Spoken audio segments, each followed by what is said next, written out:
to class, to the self-care series of classes. This is class number 8. And as you may have guessed, we're bringing it up a notch each time, and we may actually call on previous classes to help with what's happening with this class. And we're doing just that today. We're calling up from 2 classes. And today we're going to do our do-it-yourself spinal balancing. Yes, we're going to teach you how to adjust your own spine. Ooh, with something like that, it's it's better to have some assistance. But we're going to do our best to show you the basics in this class today. Okay? We learned some of these concepts from Robert Tangora, and you can find him at Tangora Tai Chi. And so he taught us some of these things, but we kind of wove it together from other things that we've learned in our own experience, as well as through some of the teachings from the Korean masters I've spoken of earlier, in earlier classes. So the first things first, why would we have an aligned spine? I am a chiropractor, so, or maybe I should do this, does that really mean it? So I am a chiropractor, so of course I feel that an aligned spine is, it is, and remember, invaluable, okay? It's invaluable. Why? Because if your spine is aligned, you're able to, your brain is best able to communicate with your body, and your body is best able to communicate with your brain. And when that happens, hey, we need to remodel over here. Hey, this organ isn't functioning over there as well as it could. And on the other hand, your body can say, hey, everything's good, let's just keep it where it is.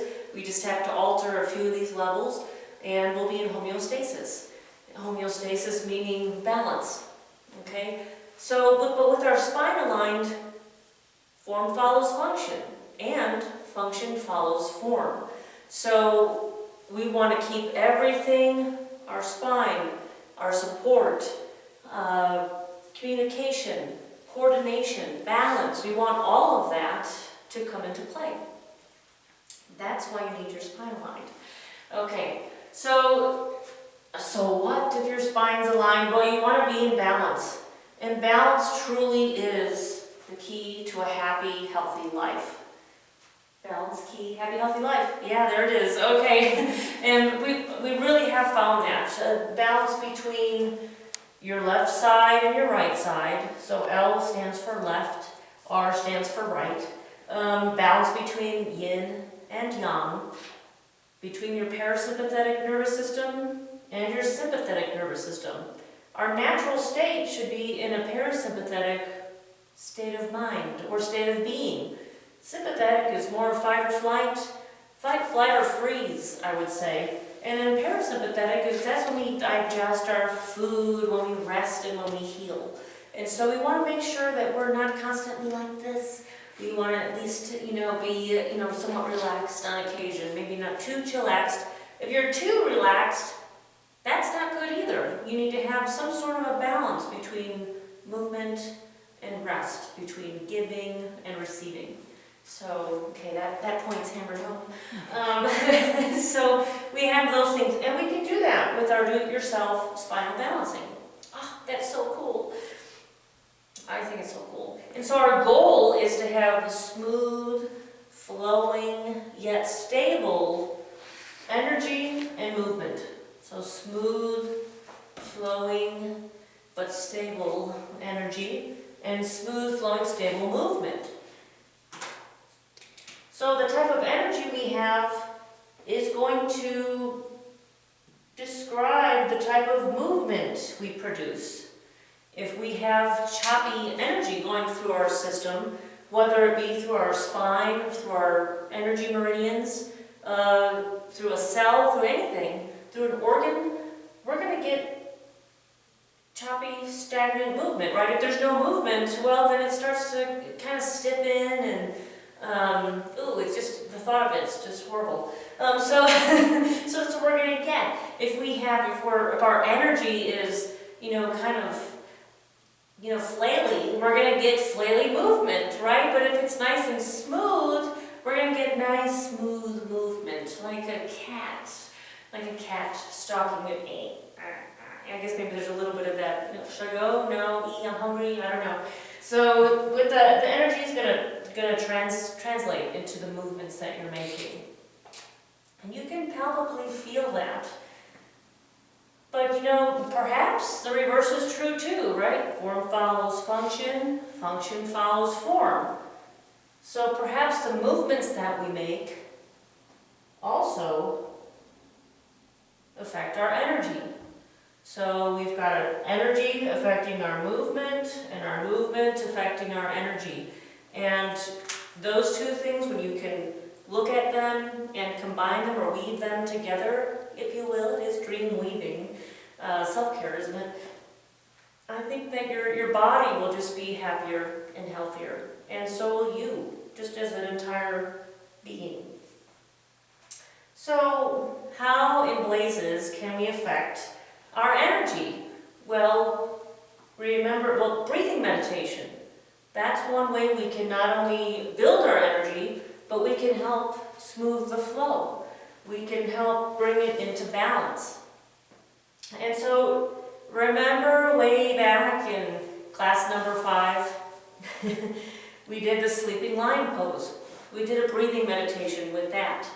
If I were laying on my back, as long as you can do this pose, I guess it would be like this, right? This one, the third pose for at least 10 minutes.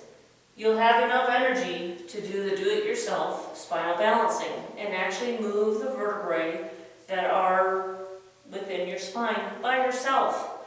You might need some help at first, but we're going to show you how to do it.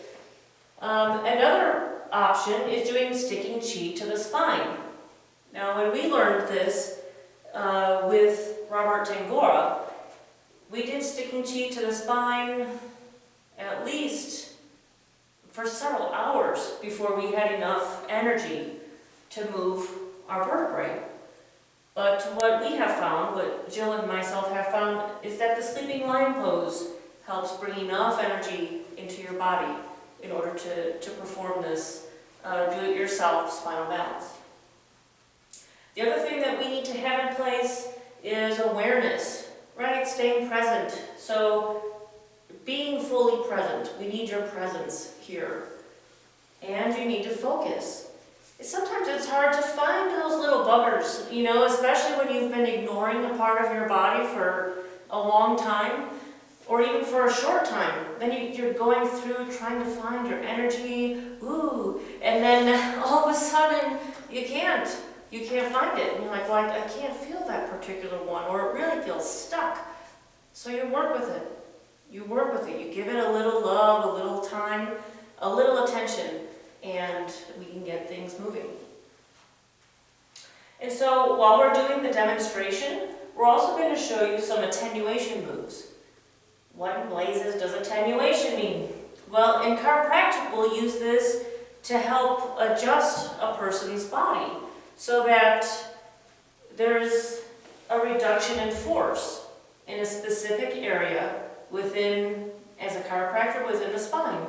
But it could be a reduction in force in a specific area within an organ, or perhaps a meridian, or a joint, any joint. And so we may use attenuation moves for that. And I got that, reduction in force. This is pretty universal. This is a universal concept. Just like DreamWeaving technique is so universal, that's why we can apply it to a diverse area of subjects, if that makes sense. So I got this attenuation moves from the free dictionary app by Farlex. I looked for some free dictionary and found a great app, so that helps with that. So it's everywhere. So this is supposed to be your spine. Granted, it only has one vertebra on it, but I wanted to be able to show you, within our spine, we have the spine, the vertebrae don't just come straight out and go straight in. The joints actually move at an angle. cervical spine moves at a different angle, then your thoracic spine will move, and then your lumbar spine will move, or your sacrum and pelvis. So we've got our cervical spine here, we've got our thoracic spine. Let's have the lovely Jill come join us so I can show you the different types, the different areas of the spine, and then we'll just go right into showing you how to do, demonstrating on how to adjust your own spine. Hello. Hello. Say hi, everybody. Hi, everybody. Okay. Okay, so obviously we have our cranium here, and we want Jill to, to essentially be balanced. We want her positioned with her weight, the shoulder wells as best as we can. Get the shoulder well over the well of the hip, where the trochanter goes into the socket of the pelvis, and we want that shoulder well over hip, over the calcaneus or the heel. Okay, so Jill looks pretty good, nice and balanced, and here's her cervical spine, cervical neck. When she puts her head down, you feel that bump right there, the one that sticks out the most.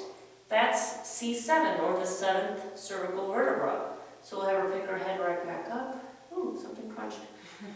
So then after C7, then we go C1, cervical 1, 2, 3, 4, 5, 6, 7, as far as the vertebrae are concerned. And then we start with the thoracic vertebrae. And we go T1, T for thoracic, T1 through 12. Now dogs have a different number, like dogs may have 13, for instance. So if you're working with a different species, keep that in mind, give us a call, contact your local animal chiropractor, and talk to them. Okay, so thoracic, we've got 12 of those, 12 ribs. Yes, every single rib is attached, not attacked, but attached to a thoracic vertebra. Okay, then we've got 5 lumbar vertebrae. We've got our pelvis. I can feel the tops of her ilium, and one side's an ilium. And then our sacrum resides right in this region. Yes, we're going to work with our sacrum. Then we've got our coccyx. I won't touch your coccyx. Okay. So we've got our sacrum in here, and it's kind of triangular. So, if Jill wants to do an attenuation move, so first things first, let's show you how to just move the chi smoothly throughout your spine. So Jill's going to do, what is that, that's the second move out of a series of 7 Qigong movements in the Spinal Qigong series that Robert Tingora taught us. So go ahead and show us move 2. So notice that her legs, the most important thing is that the legs are constantly moving all the way down, and they're in sync with her arms. Right? She might need to maybe tuck her pelvis a little bit more on the way down, open up that lumbar region. Hey, we've all got stuff to heal. Look, the legs are still moving. The legs are the power that drive the force of the energy. Okay, so she's actually bringing energy up the front of her spine this way. She's got her elbows in because it's helping to direct the energy so that it's flowing smoothly through her spine. As she comes up, it comes up the front of her spine. As she's bringing that down, she's actually bringing it down the back portion of her spine, the posterior aspect. So she's bringing the energy up and bringing it down. So remember the attenuation moves I was talking about? Here, I'm going to show you where the attenuation is along her spine as her arms flow down. So now we're working with the cranial bones. C1, just keep going, and I'll keep moving my arms. Right there, we're at C7, we're going through here, all the way into coccyx. So again, cranium, C1, C2, C3, C4, 5, 6, 7, 1, T1, working our way down the spine into the sacrum and the coccyx. Okay? This is where I'm showing where the attenuation is moving through. Okay, thank you. Wasn't that lovely? Yay, clap, clap, clap. Okay. Okay, so that's one way to help smooth out the flow of energy and to remain aware of your movement. So whichever way you want to look at it, you can remain aware, and we want to help smooth out and balance the energy within your body, in your spine. Make sure you're balanced evenly on the left side to the right side. If that isn't happening, just become aware and try to shift it. Try to shift your body so that it is balanced. Okay, so that's demonstration number 1. Okay, demonstration number 2 is the 5th Qigong movement out of 7 within the series of Spinal Qigong that Robert Tangora taught us. And so what we're going to do is, it's a spinal stretch. You've seen this before. You've probably seen this before. And so what we're going to do is, Jill's going to bend her knees, and she's going to start opening up the joint spaces between her vertebrae, starting keep going till you're done, between the sacrum and L5, and she's going to go up one by one. She's focusing one by one on each vertebra. And the way that she's trying to do that, so we might want to open up straight up in here a little bit. There we go. We don't want to squish the disc. We want to come up and over. Doesn't it look like she's leaning over a tree stump for the most part? Yes. There's some tightness in her low back. Those with a very trained eye might be able to see that. Very fluid in here too. Little tightness in the neck. Love it, brothers, for you chiropractors, right? That makes sense with the curves in the spine and the low back. Look at that. Oh man, you can feel the energy coming off of that. So you work your way up to the vertebrae one by one. When you're in this position, you want to try to cognitively or mentally, with your awareness, balance the left and right side. Balance your entire spine within your mind's eye so that everything is balanced. Well, not only in your mind's eye, but with your actual physical balance, right? The energy coinciding with the movement or lack of movement coinciding with the energy balance. Now she's going to work her way up. So she's going to bend her knees as if she's sitting down and as if she's stacking each vertebra on top of one another. Stacking from the bottom. That's funny. Okay. Shouldn't be laughing while you're doing that part. From the bottom up. That's going to be easy to remember, isn't it? Okay, because you're stacking the vertebrae on one another. You want a nice solid foundation, and that way, okay, you're able to place each vertebra on top of the next in a balanced, even, smooth, stable way. Clap, clap, clap, clap. Did I leave anything out? I don't think so. And she did a lovely job, don't you? All right, so now we're to this somewhat confusing drawing, right?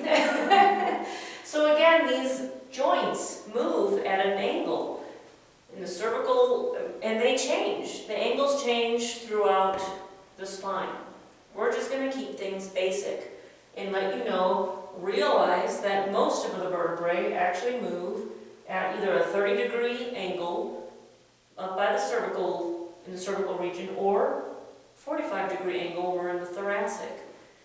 The lumbar spine tends to rotate more, but it will still move. You can still put an energetic impulse within that region of the body. And look, we have the lovely Jill once again to demonstrate how to do that. Now when you're starting out, you're going to want to go one at a time. So maybe, so let's demonstrate that. So Jill's going to go back to that first movement that we demonstrated. She's bending her knees, coming up. Now she's going to work on C1, and I'm going to help her find it. I'm going to find the base of her skull, a little bit higher, right there. I'm going to find the base of her skull, pressing gently. You don't want to go, that's not good. You don't need to adjust her. Okay, so she's going to make a curvature within her spine, so bring her head up a little bit more, and then tuck her chin just a titties. Okay, that's a Denise phrase. And she's going to bring an energetic impulse. Now with her arms, I'm going to bring them up a little bit higher, right there. I can feel the difference. Bring an impulse into that spot. Oh, I feel it move. 2. Oh, and it moved again. Okay, so then we're going to go down 1 vertebra, right there. And she's going to move that one. She's moving it. 1, 2, that's good. We're going to go down 1 more, right there. 1, I can feel it moving. I can feel C4 moving a little bit, so really focus right there. 2. Okay, now at this point her arms might be tired, so go ahead and bring down the energy. We made it through C1, C2, and C3. And so when you're practicing this at home, realize you can go through 1 or 2 vertebrae at a time, then let them bring their arms down. And you want to specifically, you want to help point it out for them so that it helps them focus in the beginning on that specific vertebra so that they can move it. So later on with our practitioners and in our practitioner training, during the certification of someone, I may say, okay, move this vertebra. So hold on, before you move that, notice it's going to be in the apex of the curve of her spine. It's going to be the apex of the focus when she's curving her spine, because she's doing an attenuation move. By doing that, it's easier for that particular vertebra to actually move or receive that energetic impulse. Okay, so with our practitioners, as Jill is the second, I was the first, she is the second, and believe me, she didn't get any breaks. Let's scoot you back just a titch. Okay, so I'm going to ask her to move this vertebra. We're at T6. Okay, so, and I'm going to keep my hand here. Okay, I'm ready. I'm going to have her move T6. And you won't be able to see it because she's putting an energetic impulse into her system. She's going down a little bit further. There it is. Right there.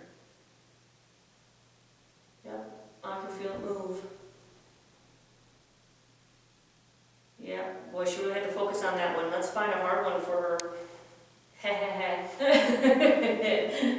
Ooh, let's find... Where are we at here? L4, L3. Let's do L2. That one's not moving as well. So she's going to keep going down her spine, bending her knees even more. Ooh, there, almost right there. Oh, nice. How's that for you? Feels good.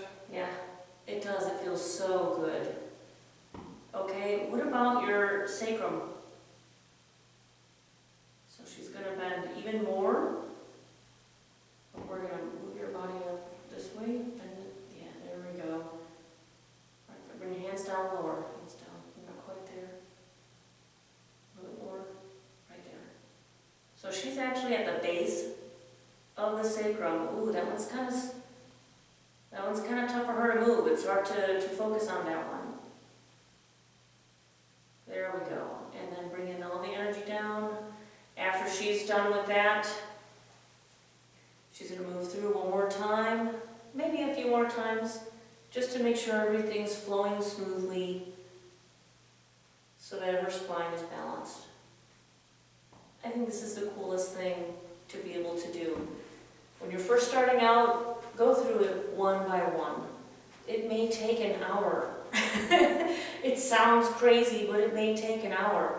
After a while, once you learn specifics about your body, or perhaps you're a chiropractor and you want to adjust a specific sequence within your own spine, or let me say balance a specific sequence of vertebrae within your own spine, then you can apply it to that. But first, begin with one at a time. Because order does matter, I believe. And and sometimes you can actually target either your sacrum or a specific vertebra so that it will affect the rest of your entire system. You can do this with your spine. You can do energy impulses in any joint within your body. You can do it with any organ. You can poke somebody in the eyes. Just kidding. And it's extraordinarily rewarding to have stable, smooth flowing energy for your own health. Anything else did I miss anything? I don't think so. Good job. Okay, so I think we're good. This is our do-it-yourself spinal balancing class number 8. Enjoy. All right. Cut. Good job. That's